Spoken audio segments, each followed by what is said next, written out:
साथियों नमस्कार। भाई आप सभी को पता है कि बकरियों के लिए डिवॉर्मिंग बहुत ज़्यादा ज़रूरी है। डिवॉर्मिंग मतलब पेट के कीड़े मारने की दवा देना।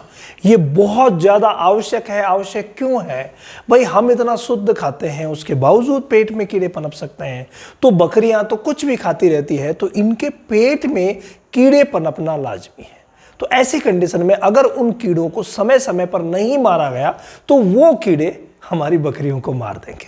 तो इसीलिए बहुत ज़्यादा ज़रूरी है कि हम डिवॉर्मिंग करवाएं।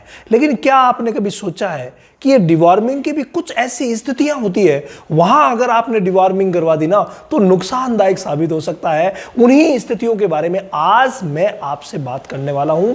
वो स्थितियां, कंप्लीट स्थितियां कौन सी है जब आपको किसी भी सूरत में डिवॉर्मिंग नहीं करवानी है। मैं वो 5 स्थितियां बताऊं उससे पहले एक बात जरूर बता देता हूं कि आपके नजदीकी पशु चिकित्सक अगर बोलें तो मैं जो स्थितियां बता रहा हूं उन स्थितियों में भी डिवॉर्मिंग करवाई जा सकती है। क्यों? क्योंकि भाई कई बार ये बहुत ज़्यादा इंपॉर्टेंट होती है। इसके अलावा अगर आपके पशु चिकित्सक बोले कि इस स्थिति में डिवॉर्मिंग नहीं करवाना है, इस बीमारी में डिवॉर्मिंग नहीं करवाना है, तब आपको डिवॉर्मिंग नहीं करवाना है। यानी एक विशेष बात फॉलो करनी है और वो है कि पशु चिकित्सक क्या तय करते हैं उस हिसाब से आपको डिवॉर्मिंग करवानी है। और आप अगर जानना चाहते हैं कि भाई ये स्थितियां कौन सी है, मैं खुद पहचानूं, तो वो पहचानने के लिए आपको A to Z got training लेनी पड़ेगी। और ये ट्रेनिंग हर महीने की 1 तारीख से रामावत एनिमल ऐप पर शुरू होती है। वहां आपको फ्री क्लासेस भी मिलेगी, डेमो क्लासेस भी मिलेगी। अगर आपको अच्छा लगे तो भाई बहुत ही कम खर्च में आप ये ट्रेनिंग ज्वाइन कर सकते हैं। इसके अलावा मैं वहां रोज रात 10 से 10:30 के बीच लाइव भी आता हूं, तो आप अपने प्रश्नों को भी वहां भेज सकते हैं और उनका जवाब पा सकते हैं।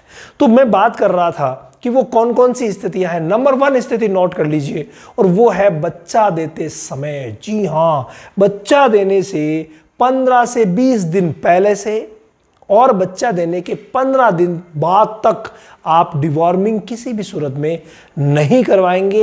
ये नुकसानदायक हो सकती है जब तक आपके पशु चिकित्सक ना कहें।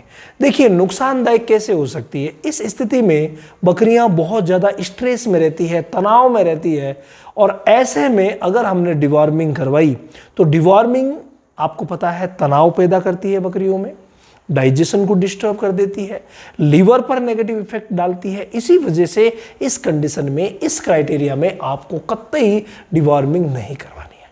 नंबर 2 बात अगर हम नोट करें तो वो है फ्रेंड टेम्परेचर की, तापमान की। जब भी तापमान बढ़ा हुआ हो यानी बुखार हो, तो बुखार की स्थिति में किसी भी सूरत में बकरियों की डिवॉर्मिंग आपको नहीं करवानी है। अगर बुखार है तो बुखार उतरने के बाद ही आप डिवॉर्मिंग करवाइए। बुखार के साथ डिवॉर्मिंग करवाएंगे तो और स्ट्रेस बढ़ेगा और नुकसान हो सकता है। इसके अलावा एक स्थिति और होती है और वो है वैक्सीनेशन यानी कि टीकाकरण। अगर आपने वैक्सीनेशन करवा दिया है अपनी बकरियों का तो उसके बाद आप कम से कम 15 से 21 दिन तक डिवॉर्मिंग नहीं कर सकते। ये विशेष ध्यान रखिएगा। हाँ, वैक्सीनेशन करवाने से पहले यानी टीकाकरण करवाने से पहले आप 7 दिन पहले डिवॉर्मिंग करवा दीजिए, उसके बाद टीकाकरण करवाइए तो वैक्सीनेशन का भी अच्छा असर होगा और बहुत ही शानदार रहने वाला है। इसके अलावा अगर मैं चौथी बात करूं तो कोई भी बकरी मान लीजिए ज़मीन पे गिरी हुई है या आपने उसको देखा, दोनों तरफ से हिला करके देखा, पेट में पानी बोल रहा है, जमीन पर गिरी हुई है, तो किसी भी सूरत में आपको डिवॉर्मिंग नहीं करवानी है, नहीं तो ज़्यादा स्ट्रेस बढ़ सकता है और नुकसान हो सकता है। या फिर आपने पेट को दोनों तरफ से हिला करके देखा, अगर पानी बोल रहा है तो उस स्थिति में भी आपको डिवॉर्मिंग नहीं करवानी है। ये भी नुकसानदायक हो सकती है। हाँ, पशु चिकित्सक महोदय कह रहे हैं या आपने ऑब्जर्व किया है तो करवा सकते हैं। ठीक है। ऐसे में क्या होता है कि कई बार हमें ये देखना पड़ता है कि श्योरली वॉर्म के सिम्टम आ रहे हैं और जो तकलीफ हुई है वो वॉर्म्स की वजह से ही हुई है, तब डिवॉर्मिंग का निर्णय लिया जाता है।